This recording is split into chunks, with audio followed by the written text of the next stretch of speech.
Bienvenido a iClub Novelas Ligeras, donde las historias toman un nuevo rumbo. Aquí encontrarás historias únicas, giros inesperados y mucho más. No olvides suscribirte y activar la campanita para no perderte ninguna historia. Empecemos. Cigarros. Fuera del ámbito militar, eran los mejores amigos de Kurt von Rudersdorf. Dando una larga y profunda calada a su cigarro, se sumió en la contemplación y el arrepentimiento.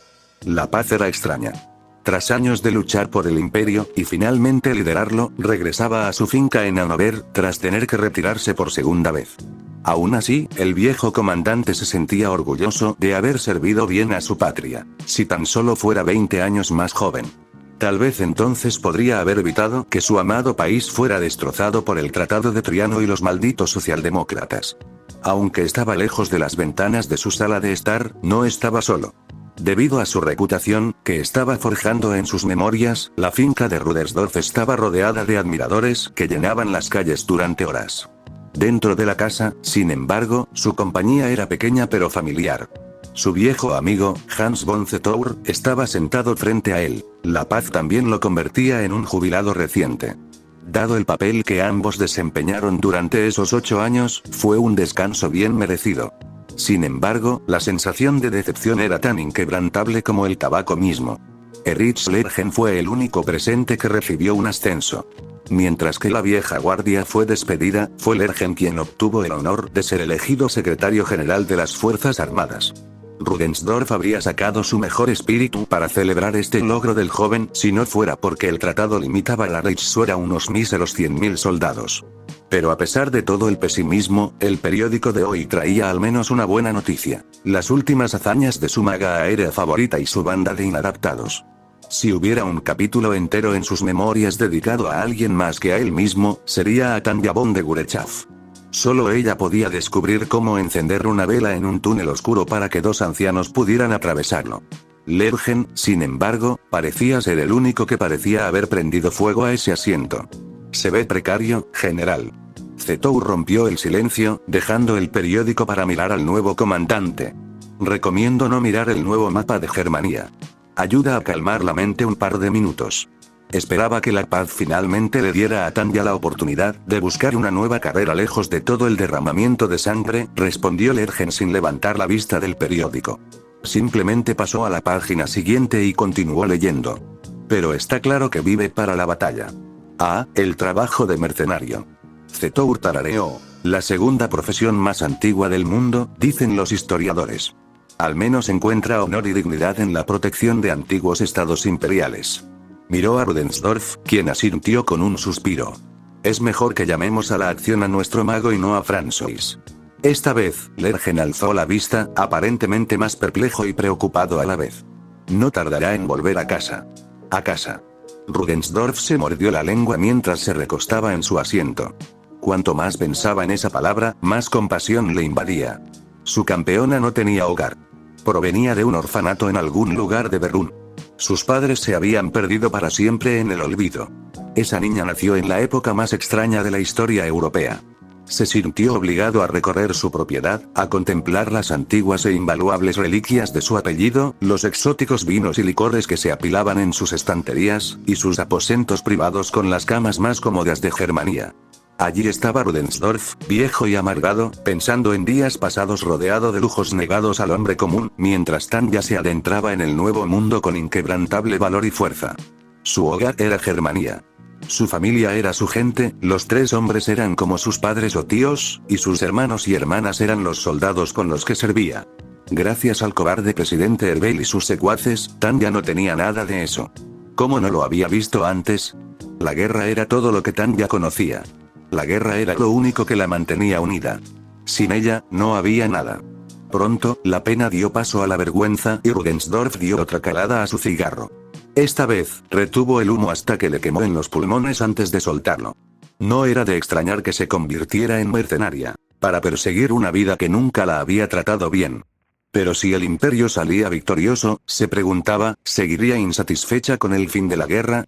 Alguien con su talento sería la candidata perfecta para el puesto de Lergen. Dado su historial, Tanja era la primera opción para liderar el ejército del imperio. Sin embargo, dada la mentalidad tradicionalista del ejército, aún tenía que superar un techo de cristal. Con lo que sabía hasta ahora de Gurechav, Rudensdorf sospechaba que no permitiría que un obstáculo tan pequeño como ese se interpusiera en su carrera. Cuando eso ocurra, es justo que la recibamos, dijo en voz alta, saliendo de sus pensamientos.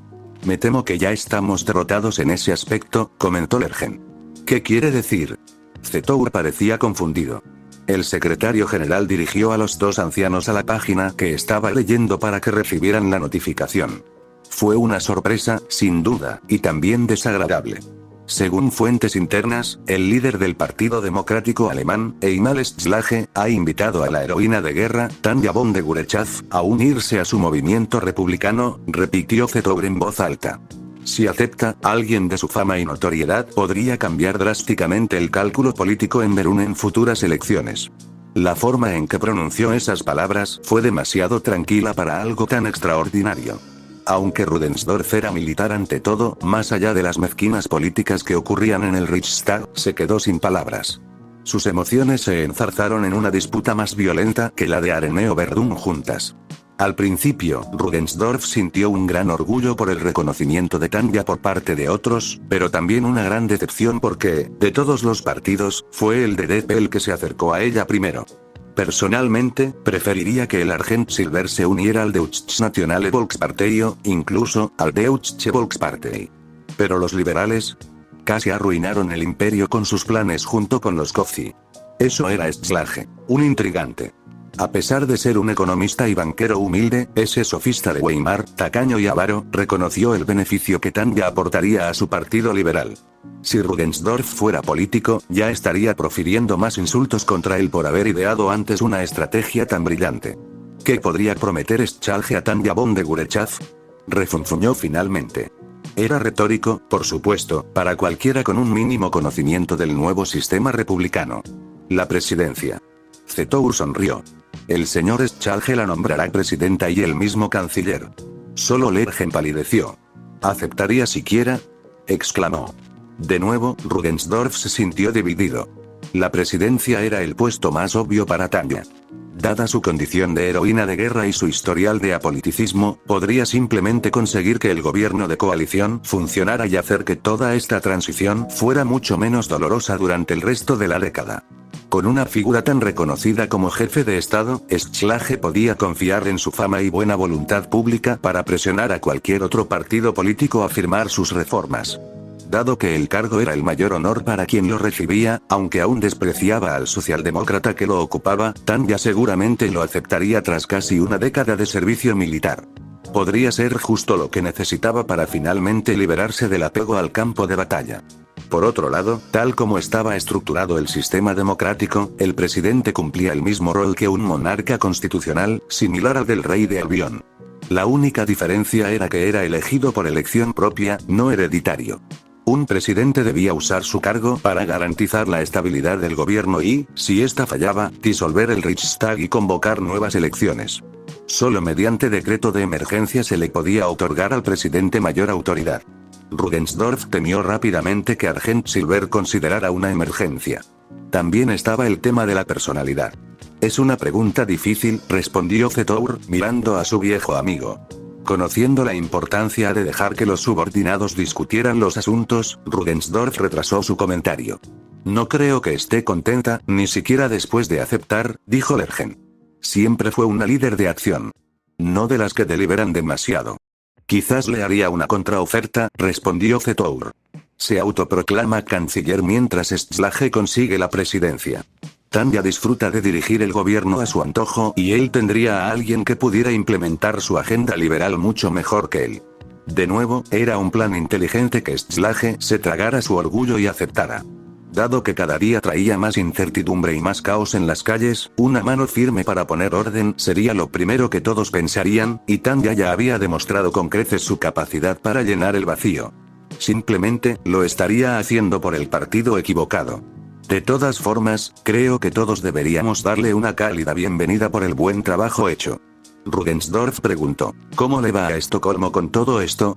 El Consejo de los 10 del Partido de la Nueva Unión, murmuró Lergen, volviendo al periódico. ha sido reemplazado tras la humillante derrota en Osby. Eso dibujó una sonrisa en los rostros de Zetour y Rudensdorf. Quizás los legadonianos necesiten instalar puertas giratorias en su capital. Rudensdorf rió disimuladamente bajo su puro. Violencia política en las calles, continuó Lergen, luchas burocráticas internas, una huelga nacional planeada, y conversaciones abiertas sobre una revolución bolchevique. Parece que nuestro campeón le ha dado a nuestro antiguo enemigo la experiencia completa de Weimar. Zetour sonrió mientras encendía otro puro, antes de retomar la conversación donde Lergen la había dejado. Por muy divertido que fuera, otro estado comunista en Europa, especialmente al norte de Germania, representaba una gran amenaza para la seguridad. A diferencia de los intentos diplomáticos de la nueva Unión, había una mayor probabilidad de que la Rus soviética apoyara plenamente las ambiciones de un Estocolmo bolchevique. Al menos los legadonios aún contaban con un ejército para sofocar un levantamiento. Suponiendo que el ejército se mantuviera leal al gobierno sucesor. La paliza en Osby no fue un momento que se pasara por alto en los libros de historia futuros. Pensándolo bien, sirvámosle también un poco de pastel de chocolate. Sonrió con orgullo. Lergen alzó la vista al instante. No la complazcamos. Eso no cambia el hecho de que perdimos la gran guerra. No te asustes, pero tienes razón, admitió Zetour. Somos los mentores a quienes ella admiró durante toda su vida. Es crucial que mostremos moderación y modestia cuando la volvamos a encontrar. Pero aún podemos darle un pastel. Solo uno pequeño. El silencio regresó a la sala mientras los tres hombres reflexionaban sobre sus siguientes ideas. Tanya al mando de la República Germana. Parecía el compromiso perfecto según sus contactos y amigos en los círculos militares de los estados postimperiales, pero también contradecía lo que decían de ella. ¿Por qué conformarse con una república si aún vive en el pasado? Schlage abrió la caja de Pandora, ¿verdad? Comenzó Zetour. Ahora cualquier líder de partido, con su escudero, cortejaría a Tanya como un pretendiente desesperado que corteja a una socialité, o intentaría encontrar a otro héroe de guerra a su altura. Dios mío, si el presidente Herbel hundiera sus dientes traidores en Tanya y la corrompiera con sus disparates socialistas, Rudensdorf podría salir de su retiro con su rifle de caza en la mano. Ninguna pena de prisión le impediría proteger a su guerrera favorita de los rojos. Lergen pareció alarmado ante esas palabras. Tranquilo, general, le aseguró Zetour al joven, sé que será inusual ver a Tanya como su superior, pero ella se someterá a su conocimiento como la mayor. Lo haría, protestó Lergen, pero también fusilaría a todos los diputados del Reichstag. Un sentimiento compartido por todos los patriotas de Germania tras firmar el Tratado de Triano. Rudensdorf intervino. No es completamente sanguinaria. Calculo que un tercio solo necesita estar frente al pelotón de fusilamiento. Aún así, estamos a un año de vivir nuestras primeras elecciones como república. Zetour dijo, solo Dios sabe dónde acabará Tanya con qué partido. Esta batalla fue un desastre. Aunque solo 20 de mis voluntarios perecieron, 150 resultaron heridos de diversa consideración. No hubo miembros ni órganos perdidos, pero un número tan elevado dejó al Freikorps de Gurechav inoperable en combate por el momento. En comparación, la 2a División de Infantería solo sufrió una cuarta parte de las bajas. Fue una victoria pírrica en toda la extensión de la palabra. Si los legadonios hubieran regresado, era seguro decir que habríamos sido completamente repelidos. Aunque teóricamente podría conseguir más voluntarios de Germania o de las otras repúblicas hermanas, Stroming no tendría el capital político para seguir resistiendo la embestida. Solo el estrecho de Ames impidió una invasión completa de Daneland. Dicho esto, al menos la paz estaba asegurada por ahora. Volé a Copenhague para recibir mi pago, quizás para negociar una bonificación mayor por repeler una ofensiva legadonia, y pedir un favor. Fue sorprendente ver a Stroming casi agacharse para besar el suelo donde caí. No lo hizo exactamente, pero sí me besó la mano. Fue ciertamente incómodo para todos los involucrados. Un ayudante me contó en secreto que el primer ministro había estado sudando la gota gorda en cuanto se enteró de la batalla de Osby. Al parecer, se había encerrado en la capilla más cercana rezando por algún tipo de liberación. Me sentí amargado al darme cuenta de que Ser X estaba extrayendo fe mediante la extorsión. Una estafa de protección celestial. En cualquier caso, recibí mi dinero y, cuando pedí una bonificación, Stroming pagó una fortuna. Incluso pude extender mi estancia aquí indefinidamente. Considerando lo que tenía en mente, no necesitaría quedarme más de un par de semanas. Primero, tenía que escribir un panegírico para mis soldados caídos. Una serie de cartas dedicadas a sus familias en Lotierni-Pulska. Personalmente, no me he integrado con los voluntarios como me gustaría, y mucho menos los he entrenado para que sean magos. Sabiendo que sus parientes solo querían buenas noticias, adorné un poco mis palabras. Elogié su servicio a Daneland, protegiendo a sus compatriotas y llevando el legado del imperio en sus corazones. Lo único que no exageré fue su valentía. Obviamente, iba de farol cuando dije que mataría a cualquier desertor. Nadie quiere trabajar para un jefe que recompensa los fracasos personales con la muerte. En lugar de pagar un mensajero, y no es que me faltara dinero, simplemente se lo di a los voluntarios que estaban recogiendo sus pertenencias y regresando a casa. Como algunos eran viejos amigos de los caídos, podía contar con que entregarían las cartas directamente a la siguiente línea de parientes. Con ese asunto resuelto, centré mi atención en una preocupación mayor: el antisemitismo. A decir verdad, no era del todo ajeno al sentimiento que se extendía entre las altas esferas de la sociedad alemana como un virus antes de llegar a las clases medias y bajas. Parecer judeano era un insulto popular entre los cadetes durante la academia, aunque esos insultos escolares nunca se pronunciaban cerca de mí. Un imperio dividido por fuerzas externas siempre puede recomponerse. Pero uno donde su gente está dividida y con prejuicios, su muerte sería inevitable. El odio genera conflicto con la misma seguridad con la que un océano crea tormentas. Esperaba que la Gran Guerra demostrara evidencia empírica que desaprobaba la existencia de una cábala judea que controlaba secretamente los gobiernos mundiales y orquestaba todo el conflicto. Cientos de miles de judeanos se habían alistado como voluntarios para el ejército imperial, y sé que la República Francesa y la Federación Rusa habían desplegado un número similar. Pero desde que el imperio perdió la guerra, los teóricos de la conspiración habían monopolizado las ideas que explicaban su derrota. Lo que hacía que este proyecto con el primer ministro fuera extremadamente importante. Argent, comenzó. Por favor, llámame Tanya. Sí. Tanya, te agradezco que me hayas informado sobre este tema. Entiendo que la ira y la desesperación dominan las mentes de los hombres y mujeres que tanto sacrificaron durante la guerra. Stroming, esto es urgente. Si no cortamos este cáncer de raíz, nunca podremos extirparlo de los corazones y las mentes de las personas a las que servimos. ¿Insinúas que no he hecho lo suficiente? Un gerente judío de un almacén fue ahorcado por una turba de fascistas 2 días antes de tu llegada. Lo acusaron de ser un espía legadonio. Intenté imponer el Estado de Derecho, pero el juez local se mostró comprensivo con su causa. Contarles a mis electores la retórica difamatoria del mito de la puñalada por la espalda fue un asunto sencillo, pero fue como hablar con sordos. ¿Has intentado hablar con los demás partidos políticos? Sugerí. Ya lo hice. Los conservadores pueden hablar de tolerancia cultural, pero son etnonacionalistas en sus propias casas. Soy socialdemócrata, por Dios. Pero me llaman bolchevique judío en sus cervecerías. Si no me escucharon entonces, seguro que no me escucharán ahora. No, no lo harían. No cuando un país estaba tan polarizado. Pero me escucharán.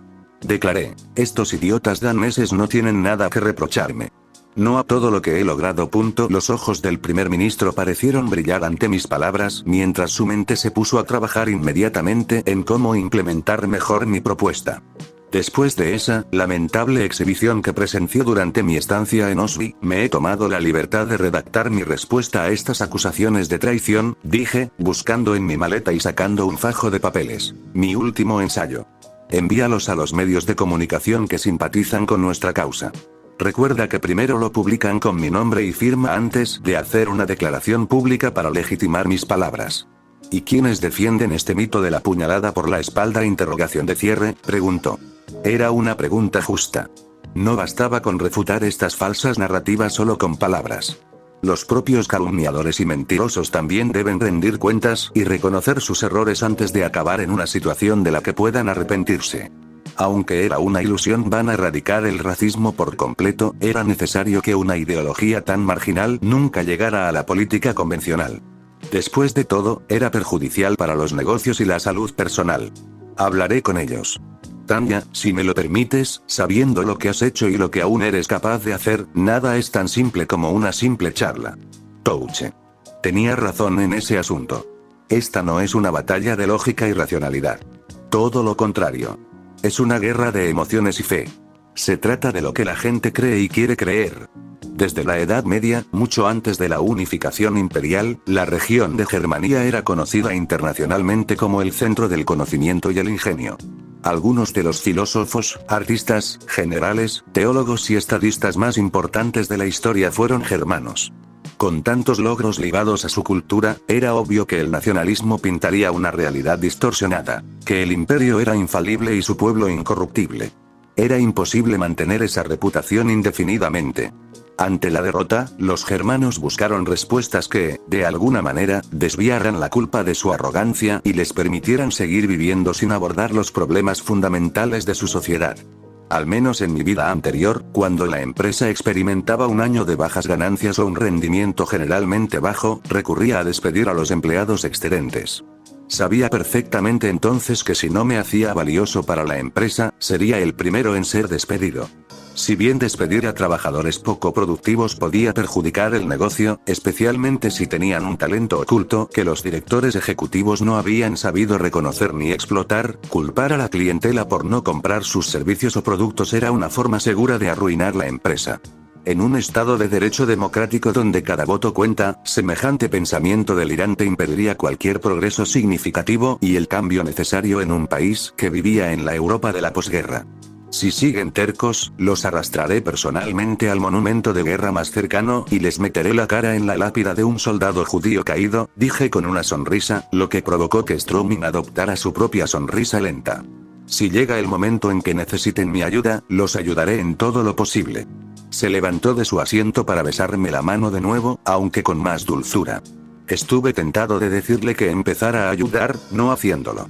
Hablaré con mi partido y la coalición sobre este asunto. Bien.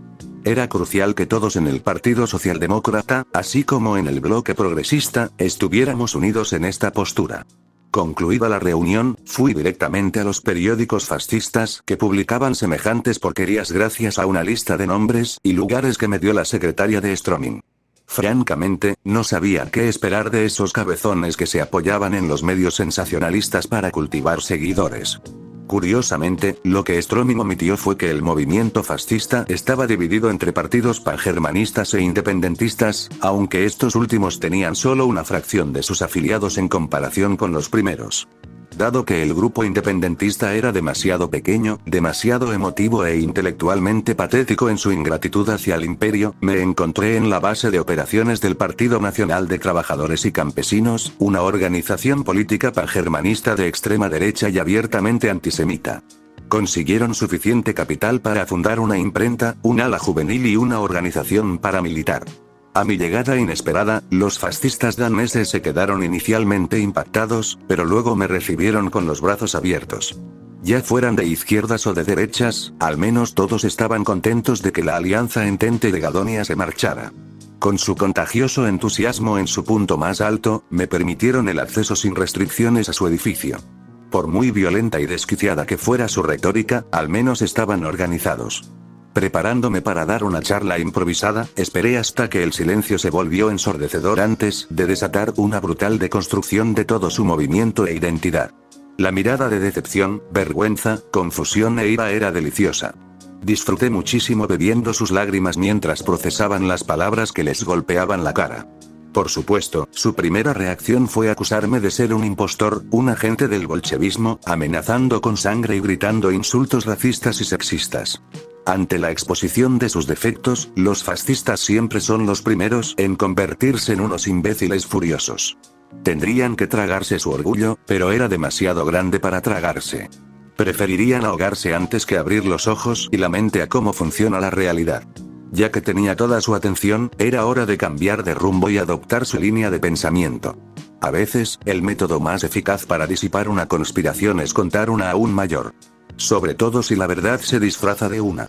Si no podía evitar que su odio se dirigiera hacia adentro, bien podría conseguir que los fascistas dirigieran su rabia y frustración hacia afuera.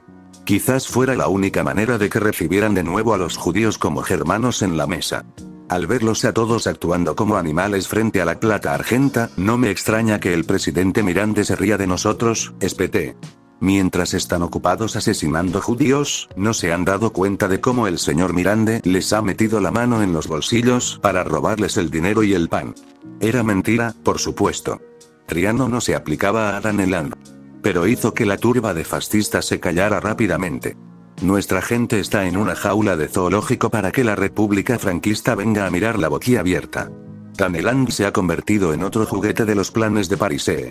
Pensé que el primer ministro era un asqueroso traidor judío. Espetó un matón como si fuera el único que supiera la verdad. ¿Traidor? Eso es lo que franquista quiere que piensen. Que actúen. Con la multitud calmándose y meditando mis palabras, caminé de un lado a otro antes de estampar mi puño contra la pared más cercana para darle un toque dramático.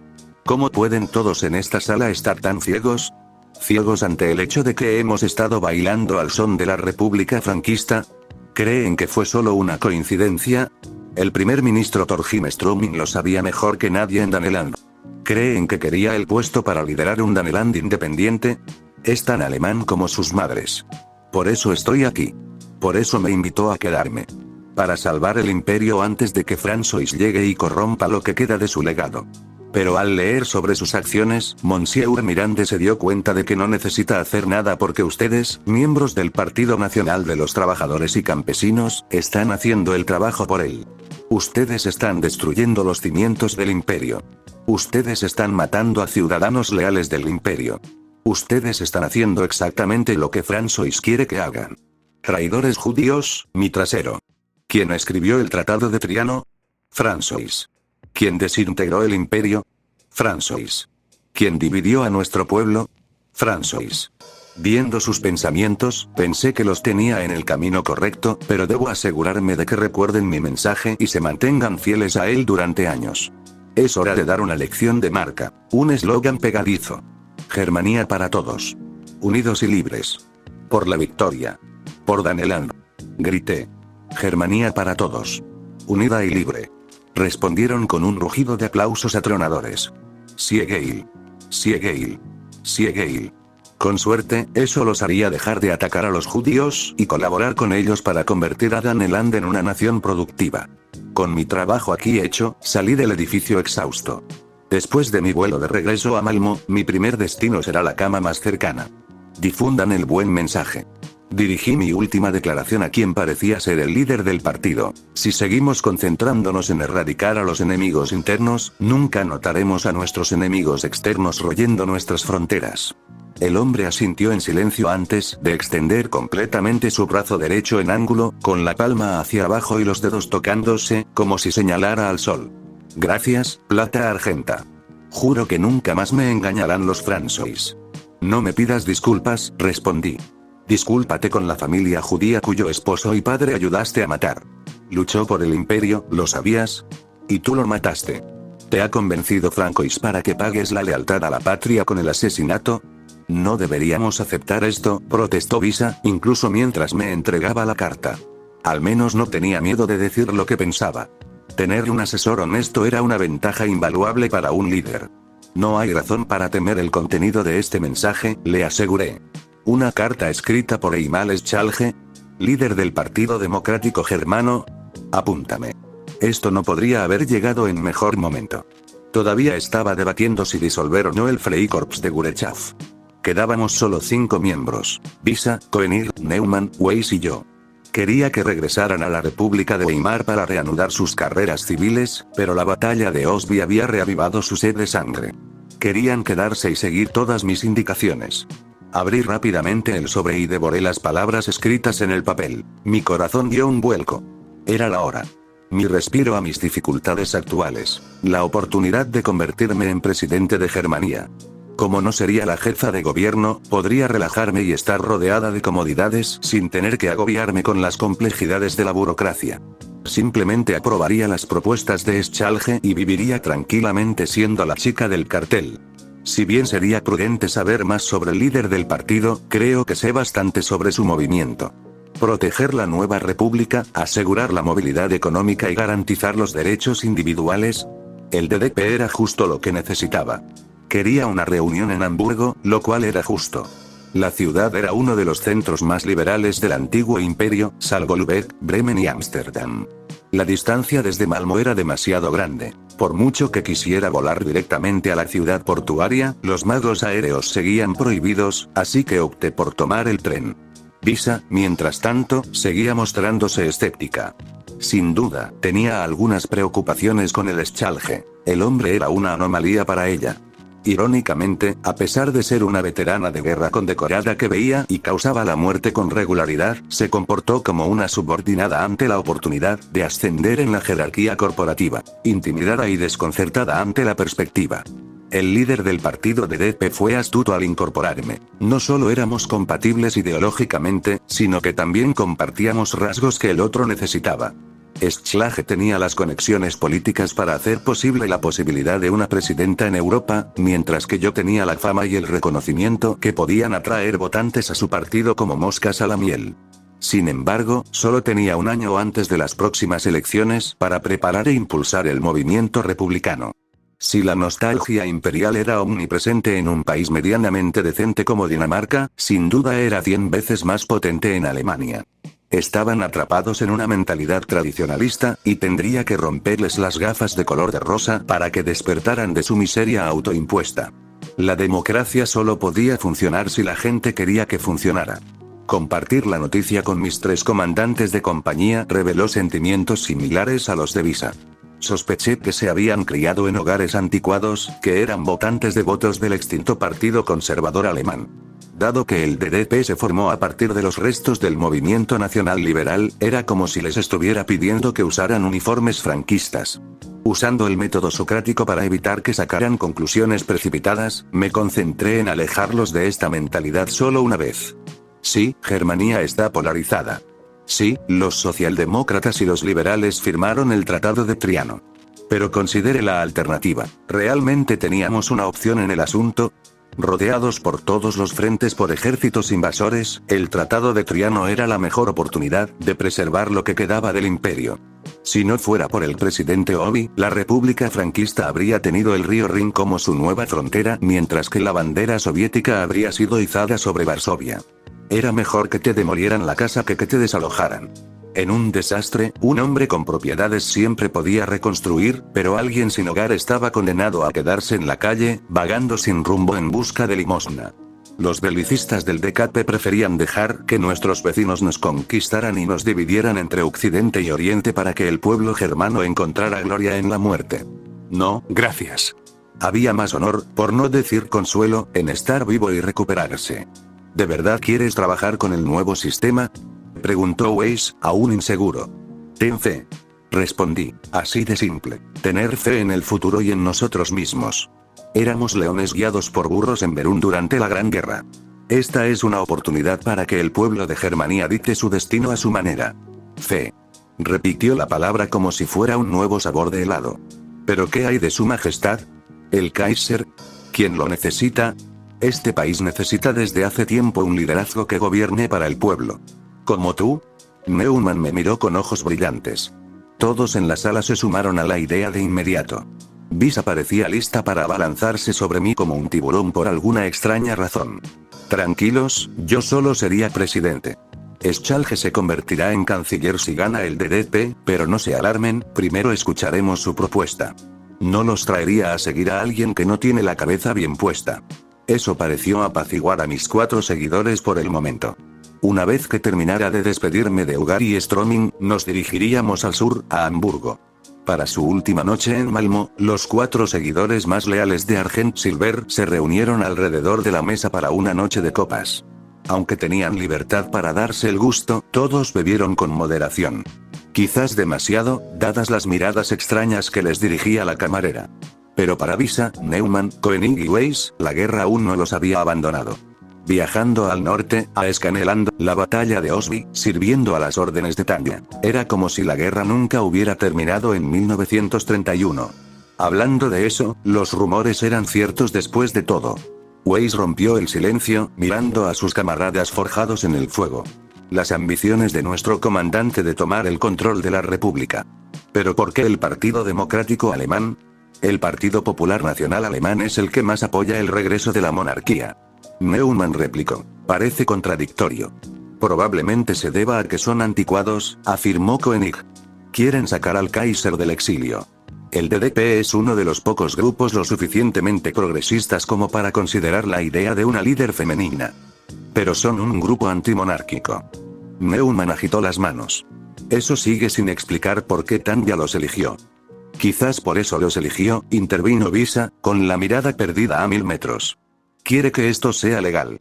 Los hombres rieron entre dientes antes de alzar simultáneamente sus jarras para tomar un sorbo de cerveza.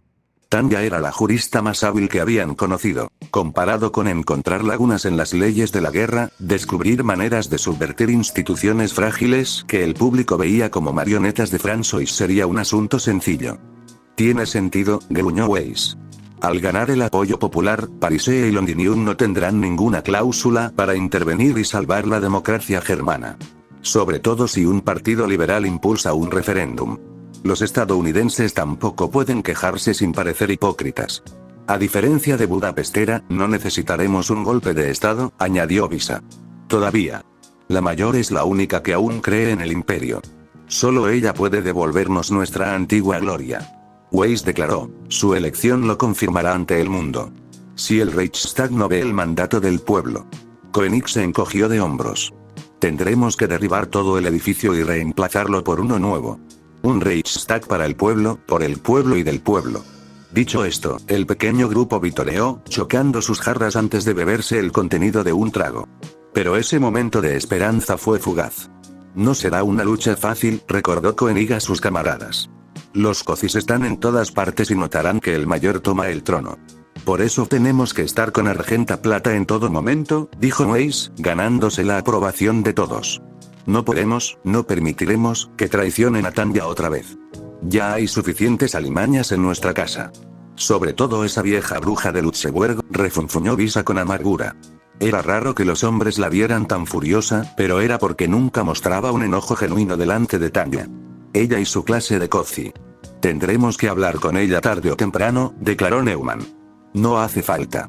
La rusa de Kiev miró fijamente el fondo de su jarra de cerveza. Tengo una amiga. Una exterminadora. Ella sabrá qué hacer con las ratas. Eimal Schalge era más imponente de lo que su letra sugería. Era exactamente el tipo de líder carismático e intuitivo que esperaría para liderar el Partido Democrático Alemán. No le faltaba ni una sola prenda en el traje. Para ser un civil, estaba más arreglado que algunos militares que conozco. Me escrutó con sus gafas en cuanto aparecí en su despacho. Su mirada penetrante y su expresión serena me recordaron a Lergen cada vez que analizaba un informe posterior a una acción. Sin ser menos, le devolví la mirada, sin romper el contacto, mientras me sentaba frente a su escritorio. Ambos sonreímos antes de poner fin a la improvisada competencia de miradas. Me sirvió un vaso de Coca-Cola americana antes de ponerlo en mis manos. Tras servirse una buena cantidad de Coca-Cola, Schlage fue directo al grano. Como era de esperar, sus palabras no me decepcionaron. Tu reputación te precede, Argent Silver, comenzó el economista. Es un gran honor para mí ver que está considerando mi propuesta. Con usted a nuestro lado, el Partido Democrático Germaniano tiene prácticamente garantizado el éxito en su misión de garantizar las libertades de los ciudadanos de la República. Por favor, llámeme Tanya, respondí con una sonrisa. El honor es mío.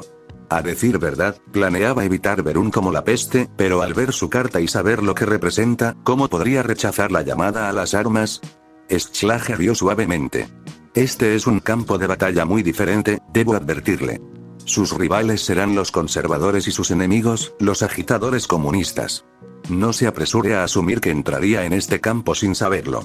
Si esto es por el futuro de Germania, no temo ni a Dios ni a los hombres cuando se trata de cumplir mi misión. Una actitud admirable. Como bien sabe, es una actitud que Germania necesita ahora mismo. Seamos sinceros, el presidente Erbeil es un hombre decente, pero perdió demasiada buena voluntad pública al firmar el Tratado de Triano. Tenía que hacerlo. Me encogí de hombros. Era firmar el maldito tratado o ver cómo Germania era borrada del mapa. Una verdadera tragedia, pero su pérdida es nuestra ganancia. Tenemos hasta noviembre próximo para hacer campaña por nuestro puesto, así que su presencia aquí no podría ser más fortuita. ¿Presencia? Ya soy miembro. No me digas que viniste desde Daneland solo para mirar escaparates de partidos políticos. Una vez más, me siento honrado de que te hayas tomado el tiempo para hablar conmigo. Por favor, no me trajeron aquí los halagos. Solo el honor y el deber. ¿Entonces aceptas? Por supuesto. Me levanté de mi asiento para extender la mano. Schlage pareció sorprendido por una vez. ¿No te vas a molestar en negociar tu lugar en el partido? Señor Schlage, ya sabe qué puesto en el gobierno merece mi nombre. Solo hay un cargo en el que puedo colocarme para garantizar el éxito del DDP. En efecto. Me tomó la mano y me la estrechó. Ahora, a lo esencial. Aunque es improbable que veamos un gobierno mayoritario, ya he tomado las precauciones para contactar con partidos afines y formar un bloque progresista. Pero con usted, podría actuar como nuestro enlace con los conservadores. Un consigliere, dije en voz alta. El líder del partido asintió. Lo respetan lo suficiente como para escuchar cualquier propuesta que presente. Puede que tengamos que ceder, pero si logramos que los conservadores apoyen nuestras agendas, Germania podría finalmente ver un gobierno plenamente realizado, estable y funcional. Puede que no logremos promulgar todas nuestras políticas, pero al menos podríamos lograr que se aprueben primero las importantes. Así que, en esencia, me convertiría en un mensajero glorificado si no llegaba a ser presidente de Germania. No es el mejor resultado, pero como podía influir en las políticas con más sutileza, quizá viera el resultado deseado. Acepto ese plan de contingencia como necesario, le dije. No puedo dejar que mi orgullo me impida salvar a mi país. Son tiempos difíciles. Schlage resopló, vaciando su copa. Sospecho que la situación solo empeorará en los próximos años. Las reparaciones serán nuestro mayor obstáculo. Tendremos que pagarlas de alguna manera. Es inevitable. Negociar un plan de pago más indulgente será nuestra máxima prioridad. Al público no le gustaría, pero es inevitable. Normalmente, enviaría a alguien de gran estima a París, pero tengo el presentimiento de que no recibirá la mejor bienvenida como invitado.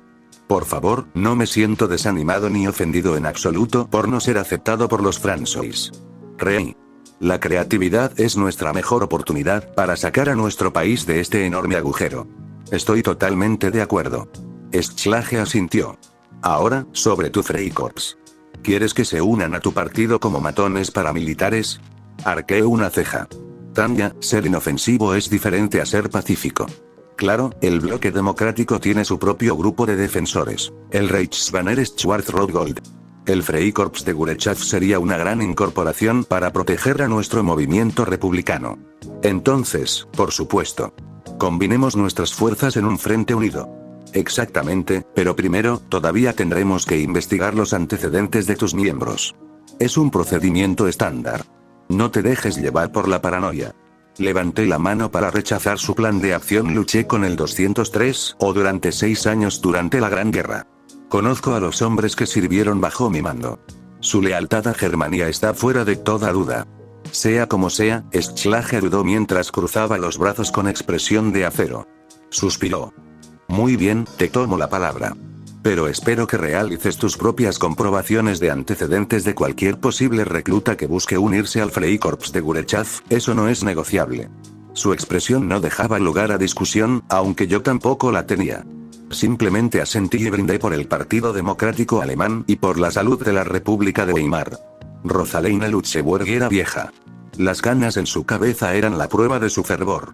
Su piel tersa estaba siendo lentamente conquistada por arrugas demasiado profundas para una mujer de fervor revolucionario. Un mártir dijo una vez que hay décadas en las que no ocurre nada, y semanas en las que ocurren décadas. Al leer las últimas noticias del norte, Luxemburg lo creyó más que nunca. El diablo había vuelto a casa para construir una secta. Todo era inesperado. Estaba segura de que esa chica, no, esa mujer, se uniría a la escoria fascista del Partido Nacional Popular Alemán en lugar del Partido Demócrata. Pero siendo la escoria capitalista, al final, daba igual. El programa tendría que seguir adelante según lo previsto. Una vez que el proletariado despertara de su letargo y viera que se había extraviado, el demonio rubio sin duda sería expulsado del continente. Sin embargo, a pesar de toda la animosidad que Luxemburg sentía hacia las Deases, también sentía lástima. Compasión por la huérfana robada por los militares corruptos. Pena por haber sido torturada por la guerra y obligada a convertirse en una marioneta de la burguesía. En cierto modo, las palabras que salieron de la boca del diablo no eran suyas. Víctima de un lavado de cerebro de primer orden. Necesitaba la liberación tanto como el hombre común, aplastado por los especuladores de la guerra. Pero Luxemburg tuvo que cerrarle el corazón a la joven, por mucho que la hiciera sentir como Ulianov. A pesar de toda la propaganda del Mesías marxista que los soviéticos en Rusia afirman que es, el hombre era insensible y autocrático. Ella de inmediato disipó esos pensamientos traidores. La veterana agitadora sabía que no era así. Debía cerrarle el corazón a Tanya, por el bien del partido y del pueblo. Irónico, sin embargo, que Lutzwerk proveniera de una familia judía acomodada en Pulska durante los años imperiales y estudiara en Zúrich, mientras que los argentinos no tenían ese lujo. Sin duda, el diablo debería haber sido el campeón de las masas oprimidas, pero la vida tenía una extraña forma de ser poética. En cualquier caso, el Kommunistische Partei Deutschlands no podía esperar más. Con la escoria capitalista consiguiendo su héroe modelo, el movimiento espartaco debía movilizarse para ganar las próximas elecciones. El viejo mundo debía perecer para que naciera el nuevo. De repente, un golpe en la puerta sacó a la líder del KPD de sus pensamientos. «Camarada Lutzwerk», gritó una joven voz femenina. Era Mareike von Hammerstein, ayudante del partido y su protegida, quien le entregó una carta. «Es de Moscú». A Lutzwerk se le revolvió el estómago. Por mucho que disfrutara del apoyo financiero de la Federación Rusa, tuvo que lanzar una moneda al aire para ver si la correspondencia provenía directamente del camarada Jugashvili o de Loria. Para su disgusto, era Loria. Ella quería fondos y armas. Él quería a Tanya von de Gurechav. Viva. Y sin manchar. Sintió que la mente le iba a estallar. ¿Cómo podía un hombre como él estar tan cerca del zar rojo? No había más que mal aire alrededor de esa bestia. En ese momento, Lutzwerk preferiría cortarse el brazo y entregárselo al voz de Moscú como tributo antes que ser cómplice de otro de los horribles planes del camarada Loria. Eran hombres como él los que destrozaban la reputación del movimiento comunista mundial. Y aún así, debemos celebrar una conferencia obrera en Lippe. Necesitamos a todos los presentes para planificar nuestra estrategia de campaña. Enseguida, camarada Lutzwerk. Hammerstein desapareció en su despacho para escribir el último memorando. Las palabras de un borracho eran los pensamientos de un hombre sobrio. Según ese criterio, pensó Johann Dressler, Julius Rohr era un hombre muy borracho. Si le daban una jarra de cerveza gratis, hablaría hasta el cansancio. Si le daban un barril entero, se las arreglaba para liderar una revolución nacional. Era una medida extraordinaria para una época tan extraordinaria. Pero no se equivoquen, el rostro y el cuerpo redondos de Rohr ocultaban una montaña de indignación hacia el capitalismo y el comunismo.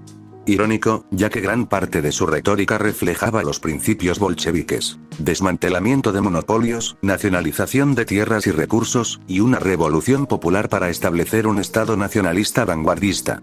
Una nación para los trabajadores y soldados de la patria, libre de socialistas y comunistas parásitos. Libre de los capitalistas judíos que acaparan la riqueza que por derecho pertenece a un honesto trabajador alemán. Por eso Dressler estaba allí, junto con sus pocos seguidores del Partido Obrero Alemán. Pero no estaba solo en esta cervecería. Todos los partidos prominentes de extrema derecha estaban reunidos allí para absorber los mensajes de Rohr. Como todos ellos, era escéptico respecto a su agenda socialista. A diferencia de la mayoría, el Partido Obrero Alemán era demasiado pequeño para tener sus propios Freikorps. Si Dressler quería evitar que los comunistas interrumpieran sus discursos, necesitaba protección externa. Necesitaba a las camisas pardas de Rohr, la Sturmabteilung, la mayor de las organizaciones paramilitares fascistas, una legión de cientos de miles de personas. Camaradas, verdaderos hijos de Germania, valientes luchadores por el futuro de nuestra amada patria. Hoy, al unirnos bajo la bandera del vanguardismo nacional, debemos recordar los sacrificios que nos han traído hasta este momento. Solo mediante nuestra inquebrantable dedicación, sangre y sudor, hemos impulsado nuestra visión hacia adelante. Puede que Rohr fuera un borracho a ojos de Dressler, pero era el único hombre que podía brindarle la oportunidad de implementar su proyecto científico socialista a una escala significativa. Cuando se lo planteó al fanfarrón de camisa parda la primera vez que se conocieron, este prácticamente le había prometido que lo nombraría el futuro Reichsminister de Economía. Nosotros, junto con la Sturmabteilung, somos el corazón y el alma de una unión nacional, la Arbeitsgemeinschaft. Salvaremos a este país de la calamidad y nos libraremos de las ataduras del Triano. Nos mantendremos firmes contra la adversidad, contra la tiranía y contra la plaga judía que pretendía debilitar nuestro gran imperio. No hay mejor momento que ahora para impulsar la gran agenda. Tenemos la visión, pero la revolución nacional debe llevarse a cabo. Debemos avanzar con determinación inquebrantable, pues nuestra lucha no es solo por el poder, sino por una visión. La visión de una nueva Germania, una Germania fuerte y unida. La multitud aplaudió sus palabras mientras los líderes asentían distraídamente o aplaudían en señal de reconocimiento. Drexler guardó silencio, sopesando la aplicación de su retórica. Hablar de revolución solo ahuyentaría el posible patrocinio de los medios de comunicación y los magnates industriales. Rohr no estaba dispuesto a aceptar ninguna oferta de los capitalistas. Las SA prácticamente se habían aliado con los trabajadores cada vez que se convocaba una huelga, atacando a los rompehuelgas y negociadores con total impunidad. El valor del trabajador y del soldado late en el corazón de nuestro movimiento. Imaginamos una sociedad donde cada trabajador sea valorado y donde cada ciudadano tenga participación en la prosperidad de nuestra nación. Las SA representan al pueblo, a los trabajadores, por un futuro mejor para todos. Nuestro papel es fundamental, no solo en las calles y las reuniones, sino en la construcción de la esencia misma de nuestra sociedad. Somos los guardianes de esta revolución, y ustedes, sus líderes y figura más valiosa, tienen la responsabilidad de moldear un nuevo orden, de inculcar los valores del vanguardismo nacional en cada rincón de nuestra patria. Vanguardismo nacional. La tercera vía para asegurar el futuro de Germania, pensó Drexler. ¿Será posible? Tras la Revolución Nacional, ¿qué sigue? Habrá tiempo para descansar. Pero nuestro deber va más allá de la mera ideología. Debemos ser el escudo que defienda a nuestra nación, el baluarte contra cualquier amenaza que se atreva a desafiar el destino de nuestro pueblo. Debemos fortalecernos, ser más disciplinados y estar más unidos, porque las SA son la fuerza que asegurará el futuro de nuestra querida Germania. Nuestros sueños son audaces, nuestras aspiraciones elevadas, pero mediante nuestra unidad y compromiso inquebrantable con nuestra causa, prevaleceremos. Juntos, como Volksgenossen, como hermanos unidos por un deber sagrado, marchamos hacia un futuro donde las SA se mantengan firmes, donde nuestros ideales reinen supremos y donde nuestra Germania brille como un faro de esperanza y fuerza. Por la patria. Rohr alzó el brazo derecho en un saludo romano. Por la patria. Respondió su público con un rugido, junto con los líderes de los partidos de extrema derecha, que alzaron sus propias manos derechas en soledad. Drexler, que no era de los que sobresalían entre la multitud, alzó el brazo en solidaridad. No. No habría descanso. Nunca lo habrá. Al verse rodeado por los líderes fascistas, Drexler se sintió obligado a unirse a la pompa política. Pero esa vocecita en su cabeza lo instó a retirarse. El hombre distaba mucho de ser el candidato ideal, un agitador, un alcohólico. Aunque veterano, no era un héroe de guerra, y tenía la cara como un muro de ladrillos cubierta de manteca. No era como el Argent Silver, casto e inmaculado, la personificación del imperio en todo su poderío y gloria. Al principio quiso invitarla a unirse a su pequeño partido obrero alemán, pero al enterarse de que se había unido al Partido Democrático Alemán, Drexler se dio cuenta de lo absurda que era la idea. Jamás se uniría a una organización política desconocida que defendía una ideología marginal cuando existen caminos más obvios y seguros para alcanzar el poder. Rohr lo saludó cuando le llegó el turno de estrechar la mano al líder de la SA, dice la verdad esta noche. Me gustaría que el Partido Obrero Alemán formara parte de este proyecto de vanguardia nacional. Que formara parte de la Arbeitsgemeinschaft. Sin embargo, el arrepentimiento nunca cesó y en su corazón, desde lo más profundo, Drexler oró a Dios para que lo salvara de cualquier condenación a la que hubiera conducido a su partido y a sí mismo. El año 1932 había llegado sin mayores alardes, para mi gran alivio. Sin embargo, la hiperinflación ya había asomado su fea cabeza. Al final de la guerra, una barra de pan costaba 20 marcos, pero ahora costaba 600 y la tendencia era al alza. El líder del partido, Einmal Schlage, hacía todo lo posible para evitar que el sistema se derrumbara bajo sus pies. En su calidad de comisario monetario de la República, había introducido el Rentenmark, un nuevo billete respaldado por la hipoteca de todas las propiedades del país. Un buen comienzo, considerando que la última moneda perdía valor rápidamente, pero solo estaba poniendo curitas en una extremidad amputada. Con las elecciones previstas en noviembre, no había tiempo que perder intentando mantener la confianza pública. Mientras Schlage conseguía que los socialdemócratas y los centralistas ayudaran a tapar los agujeros de un Estado que se hundía, yo me convertí en el alentador de esperanza del partido por el momento, implorando al pueblo alemán que no se desesperara. Debido al tamaño del DDT y al capital aportado por los industriales y banqueros, contaba con todos los medios y oportunidades para difundir el mensaje liberal por toda la República. El acceso a la radio fue invaluable en mis esfuerzos. Además de un periódico, podía llevar mi mensaje directamente a los hogares como apoyo de campaña. Estas charlas junto a la chimenea, como le propuse a Schlage como parte de nuestra campaña política, darían a nuestro mensaje un alcance mucho mayor que cualquier cartel o eslogan de partido. Al menos, hasta noviembre. Una oportunidad para hablar sobre la creciente inflación en Germania. Inmediatamente me senté y encendí el micrófono. Agradecí que Schlage me consiguiera un espacio en el programa de radio programado por el gobierno. El camino hacia la sanación es largo. Mantén el rumbo y no te desvíes. Algún día lo lograremos.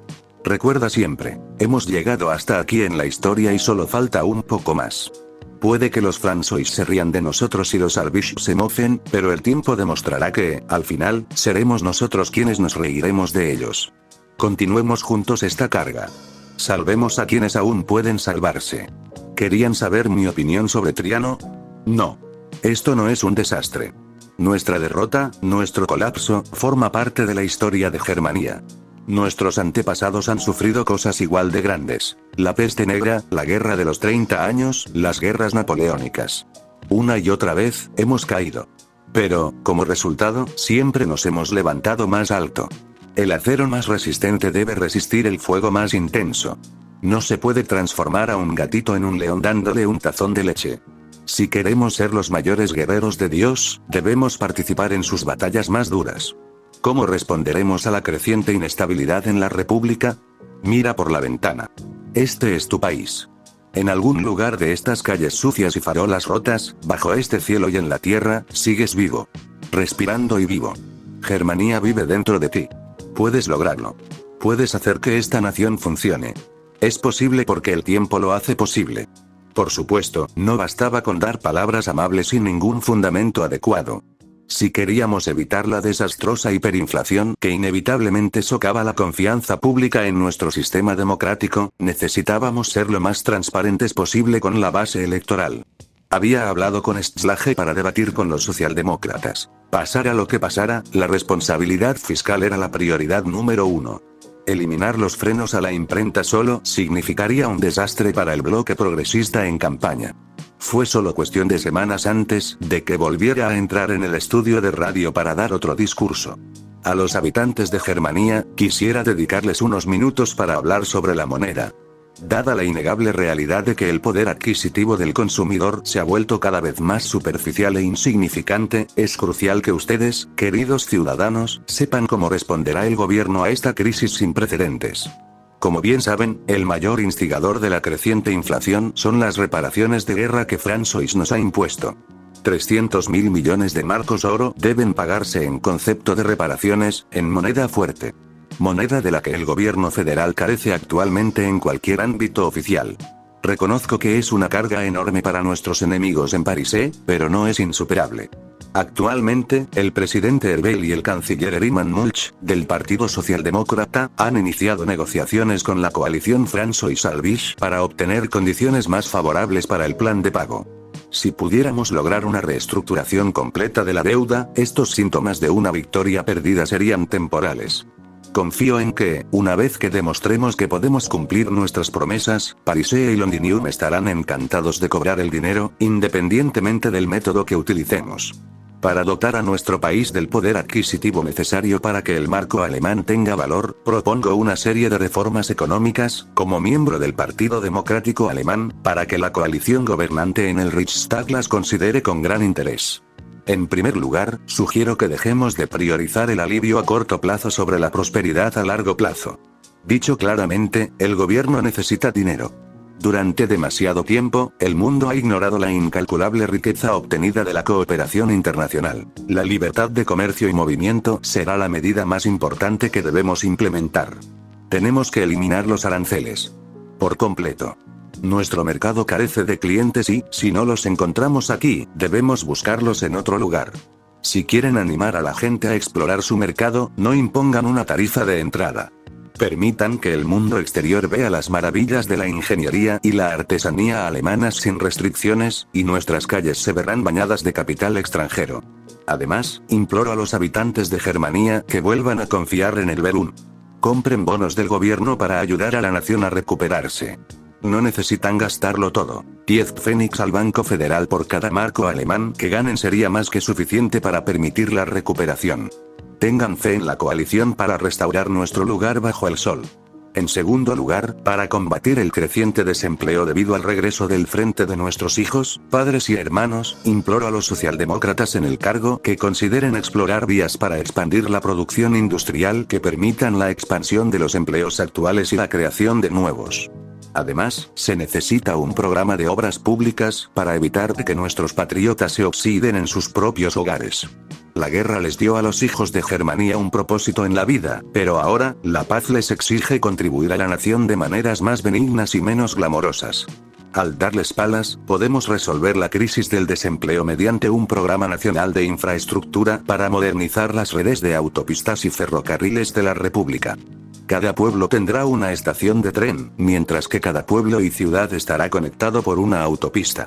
Nuestro país es un cuerpo y, para que un cuerpo funcione, la sangre debe fluir libremente entre cada órgano y músculo. En tercer lugar, y lo más importante, el gobierno federal debe apretarse el cinturón. Aunque esta será la decisión más difícil de aprobar para el SPD, es necesario reducir el gasto en servicios no esenciales. Como dice el dicho, la medicina fuerte sabe amarga. El presupuesto estatal debe reducirse por todos los medios, mientras que los impuestos deben aumentarse para contener el déficit presupuestario. Entiendo que más impuestos es lo último que el pueblo alemán quiere oír, pero hay que decirlo. Estoy cansado de ver a mis compatriotas siendo engañados por demagogos y belicistas como corderos en un matadero. Créanme, de plata de ley, no hay atajos para el éxito. No hay túnel secreto para la recuperación. Existe el camino fácil y existe el camino correcto hacia la riqueza y la prosperidad. Un tramposo puede ganar una carrera, pero un verdadero competidor ganará todas las carreras. La situación en Germania es su problema tanto como lo es el mío. Con su apoyo, no podemos fracasar. Recuerden la próxima vez que Franco y Sialbisch calumnien el buen nombre de Germania. Nuestro éxito aquí será nuestra mayor venganza. Al brindarle a la coalición liderada por el SPD una vía de escape, estas reformas económicas socavarían las bases de poder que comunistas y fascistas habían acumulado. La ideología es secundaria a las necesidades básicas de alimentación, vivienda y empleo. Una vez implementados estos programas, la República Alemana estaría en una trayectoria firme para convertirse en un Estado estable y funcional, o al menos lo suficientemente estable como para que los inversores extranjeros se sintieran lo suficientemente optimistas como para empezar a invertir en la economía. Atraer capital extranjero, como préstamos, nos proporcionaría más recursos para la reconstrucción. No esperaba que la situación cambiara por completo para el otoño, pero debería ser suficiente para evitar que los partidos extremistas radicales obtuvieran suficiente voto popular como para ser una molestia en la planificación política futura. ¿Realmente implementaría el SPD mis ideas? Si tenían demasiado miedo de causar problemas antes, el mandato popular los animaría a tomar finalmente medidas más agresivas. Schlage, por su parte, se sorprendió gratamente, incluso se escandalizó, una vez que digirió mis últimos mensajes. Comparado con su propuesta, era como entrar en una mina de cobre y encontrar una veta de oro. Con razón parecía asustado. Sin duda no esperaba que un simple soldado defendiera una reforma económica radical. Podría robarle el puesto si el presidente Erbeil considera mi actuación más que satisfactoria. Desafortunadamente, no todas las propuestas podían ser tan alentadoras. Cuando sugerí que los depósitos minerales naturales del país se usaran como garantía si alguna vez incumplíamos nuestros pagos, Schlage llegó a la misma conclusión con gran, aunque comprensible, frustración. Sería profundamente impopular para los alemanes ver su riqueza saqueada por el enemigo, pues el minero de carbón ve como su trabajo diario se envía a un país extranjero sin siquiera mirarlo dos veces.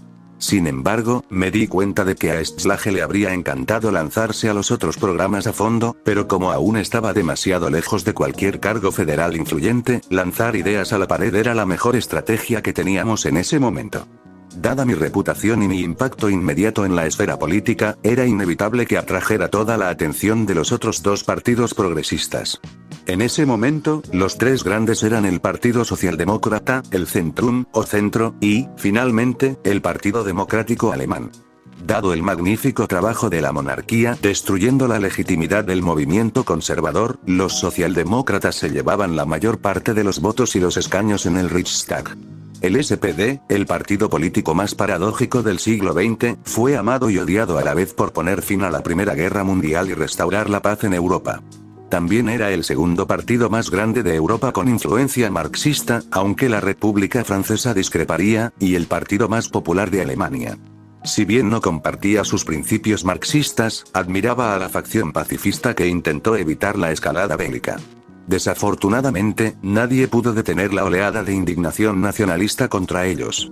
El SPD era tan grande que se podría decir que era un partido de campaña. Era demasiado similar al Partido Liberal Democrático de mi vida anterior, con su postura vagamente de centroizquierda y su compromiso de hacer realidad la socialdemocracia. Sea lo que sea que eso signifique. Entre el socialismo democrático real, la democracia progresista o simplemente el populismo de izquierdas en general, cada cual elige su veneno. El presidente Ervel y el canciller Ehrimann ocupaban posiciones poco envidiables en Germania y no eran tan insidiosos como los conservadores pretendían. El propio Ervel quería mantener un parlamento equilibrado, un esfuerzo admirable por unir tanto a conservadores como a progresistas, pero al final fue un esfuerzo infructuoso. Un avión no podía volar sin ala izquierda o derecha, pero tampoco podía despegar si los motores se negaban a funcionar o, peor aún, se incendiaban. A Ehrimann no le fue mejor. Ser uno de los firmantes del Tratado de Triano también le había puesto una diana en la espalda. El estrés de ser los estadistas más odiados del país los había debilitado y debilitado. Esto fue especialmente perjudicial para Ervel, ya que tenía un largo historial de mala salud. El Zentrum Partei, o el Centro, era un partido papalista. Es decir, siempre representó los intereses de los germanos papalistas, promoviendo las virtudes papalistas y la democracia cristiana. Dada mi crianza y la evidente afiliación política de las monjas del orfanato donde vivía, el Zentrum era mi segunda mejor opción después del DDP. A pesar de ser un partido conservador, fue el principal enemigo del autoritario DKP durante el Kulturkampf y un firme oponente a la dictadura de Rudensdorff. Al igual que Ervel y Ehrimann, Almar Bernin también firmó el Acuerdo de Triano. El papalismo político siempre fue un tema delicado de discusión entre los cristianos luteranos. A la hora de influir en la política exterior e interior, el Papa en el Vaticano no tenía ni de lejos la influencia que tuvo durante la Edad Media y la Edad Moderna. En el mejor de los casos, su santidad podía dar algunas sugerencias y enviar algunas cartas de protesta. Pero debido a que la reforma luterana se inició debido a la corrupción e incompetencia del papado, muy pocos luteranos se preocupaban por el papa. El propio Bernin era quizás el político de aspecto más adusto de todo Berún. Me consideraba como si yo hubiera invadido Renania. Al conocer su animosidad personal hacia el alto mando imperial, comprendí por qué se mostraba tan receloso conmigo. Mi imagen se exhibía por toda Germania como un caballo de premio durante la dictadura. Cada victoria que conseguía se utilizaba para reforzar el régimen de Rudensdorff antes de su eventual colapso. En cierto modo, me sentí tan decepcionado como él al saber que mi estatus se utilizaba de esa manera. Finalmente, el Partido Democrático Alemán, DPD, de Einmal Schlage, antes el más pequeño de los tres grandes, se estaba convirtiendo rápidamente en el más dominante. Si el Partido Liberal Nacional se parecía en algo al Partido Liberal Democrático, PLD, de Japón durante mi vida anterior, el DDP era el ala liberal conservadora. Los miembros más izquierdistas ya se habían separado del partido y se habían unido al SPD, lo que acercaba al partido al centro izquierda. Schlage había pronunciado apasionados discursos en el pasado sobre sus planes de combinar los principios liberales clásicos con ideas progresistas sociales. En otras palabras, era un poco como un friki comentando su crossover de anime favorito. Eso no significaba que yo estuviera completamente en desacuerdo con sus ambiciones. Después de todo, quería formar parte de este partido. Antes de mi llegada, el reclutamiento del partido se dirigía principalmente a profesores liberales, teólogos, maestros, profesores universitarios, etc. Básicamente, gente de clase media con buena educación, mi tipo de gente, y, por suerte, conseguimos afiliaciones al partido entre ejecutivos y funcionarios, industriales y liberales judíos. Muchísimos liberales judíos. Cuando revisé las estadísticas de las encuestas, más judíos votaron por el DDP que por cualquier otro partido. No es de extrañar que Visa me hubiera dicho que el Partido Democrático Alemán era conocido como un partido de judíos y profesores en círculos conservadores, especialmente entre los exiliados rusos blancos. Una actitud que parecía compartir con gran temor. Podía comprender sus preocupaciones. A pesar de las habituales tonterías conspirativas antisemitas, la demografía judía contaba con varios patrocinadores ricos e inteligentes que sin duda aumentarían la influencia del DDP. Nuestro ascenso seguramente sería a expensas del bloque conservador al que apoyaban los blancos, debilitándolos y dejándolos vulnerables. Dado el creciente grado de violencia de la oposición, Visa debía de temer por la seguridad de sus familiares ahora que formaba parte del DDP. Con alguna esperanza, mis esfuerzos por atraer a los conservadores a nuestro bando ayudarían a disipar sus preocupaciones. Ser la voz y el rostro del movimiento republicano hizo que las filas del Partido Demócrata Alemán crecieran, y aunque Schlage esperaba que atrajera a más gente, quedó completamente desconcertado por la enorme avalancha de votantes y nuevos miembros del partido que se unieron a nuestra bandera. Mientras me ocupaba en impulsar la agenda del partido, encargué a Visa la verificación de antecedentes del Freikorps de Gurechav, ahora llamado Drachen. Incluso en la nueva república, el dragón seguía siendo el animal nacional de Germania. Hablando del Freikorps, el Reichsbanner Schwarz-Rot-Gold era una coalición de paramilitares dedicada a proteger a la nueva república contra el Frente Rojo y la SA. Los negros, rojos y dorados eran los protectores organizados del Zentrum, el SPD y el DDP respectivamente, adoptando el nombre de la bandera tricolor de la República Alemana. Mis hombres se integraron en las filas de los dorados, aunque preferían mantener su propia identidad. Aunque eran, con diferencia, el grupo paramilitar más grande de todos los importantes, con una fuerza que superaba ampliamente el 1.000.000 de efectivos, su proyección de poder real era limitada. A diferencia de la Sturmabteilung, violenta en las calles, o la Roter-Frontkampfverbund, con inclinaciones guerrilleras, apenas iban armados, limitados a pistolas y revólveres. Se adherían a una doctrina de protección no violenta. En otras palabras, no eran más que guardaespaldas glorificados. Un extraño ejemplo de idealismo implementado para la época actual, además, en una organización paramilitar. Solo esperaba que mis subordinados se adaptaran al cambio repentino. Parezco un lechero. Koenig suspiró. Cuánto deseaba que su líder les permitiera usar los viejos uniformes imperiales. En lugar de gris campo, los uniformes eran de un beige pálido. Eran bastante sobrios y horribles, con viseras suaves y pastosas como masa de pan. Ponérselos lo hacían sentir como una versión rebajada de la checa o la NKVD. Pero no era el único que compartía esa opinión entre sus compañeros oficiales del Freikorps. Neumann soltó una carcajada. ¿Ya oíste lo que dijo Tanya? ¿Preferirías disfrazarte de estudiante de secundaria? Rohr está reclutando. Koenig se estremeció, al igual que Weiss y Visa. Los vanguardistas nacionales tenían un extraño sentido de la moda para los uniformes de fiesta. Todos pedían prestada ropa del colegio de vez en cuando, pero esos camisas pardas nazis se pasaron de la raya. Pero antes de que nadie pudiera continuar la conversación, la puerta se abrió revelando a la persona más importante de sus vidas adultas. Sin embargo, no estaba sola, debido a lo baja que era Tanya en comparación con la mujer que tenía detrás. Koenig se esforzó por apartar la vista de los pechos de la nueva chica. Tenía prometida, maldita sea. Mantén la calma, Koenig. Tranquilos todos, dijo Tanya, antes de hacerse a un lado para presentar a la joven. Esta es Elena Muller, la nueva integrante de nuestro movimiento. Gracias, Visa, por difundir el mensaje. A su izquierda, Visa se sonrojó como si le hubiera pedido matrimonio. Koenig presentía que la Rusia blanca se había vuelto un poco rara para sobrellevar la pérdida de la Gran Guerra. Por otro lado, también lo hicieron muchos de sus amigos y camaradas que frecuentaban los clubes nocturnos de Berún. Para resumir sus contribuciones a la patria, Elena colaboró con el régimen de Rudensdorf como una de sus agentes especializadas. Lideró una red de inteligencia para proteger el Frente Nacional de Espías y Traidores de la Quinta Columna. La sonrisa en el rostro de Elena era radiante. Francamente, asustó a Koenig. Sabiendo las habilidades que la mayor buscaba en sus seguidores, liderar una red de informantes parecía el menos notable de sus talentos. Será nuestros ojos y oídos en esta cruzada contra el extremismo. No basta con luchar contra nuestros enemigos. Tenemos que planificar cada uno de sus movimientos y acciones. Tanya explicó. Si creen que nos falta la perspicacia suficiente para garantizar la protección de nuestro grupo, no duden en pedirle ayuda adicional. Los 4 asintieron rápidamente. Me encantaría quedarme y hablar de nuestro futuro juntos, pero tengo una reunión con Herr Goering, así que los dejo a los 5 para que se conozcan mejor. Apenas se marchó su líder, Elena dejó de sonreír y se acercó a los oficiales con la gracia de una leona hambrienta de caza. ¿Lo hemos logrado?, pregunta. Fue Weiss quien habló primero. ¿Conseguiste más hombres y material? Sí. Solo necesitamos llevar la lucha a los Cocis. ¿Pero es suficiente para tomar el trono? La intensidad de su mirada era feroz. Mientras que los ojos de Tanya estaban llenos de fuego y rabia, tan profundos como el océano, los de Elena eran una fría hoja de acero afilada en una piedra de afilar. Weiss apartó la mirada rápidamente, claramente deseando que sus hermanos hablaran.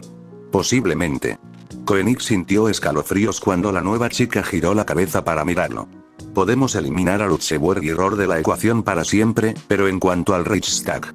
Los comandantes del Freikorps en el Reichsbanner han colaborado bastante bien con nuestra líder, interrumpió Visa, hablando con mucha más autoridad de lo habitual. Pero su dudosa integridad y su incierta lealtad hacia la visión de Tanya de Germania hacen insostenible una mayor cooperación. Necesitamos a estos hombres de nuestro lado.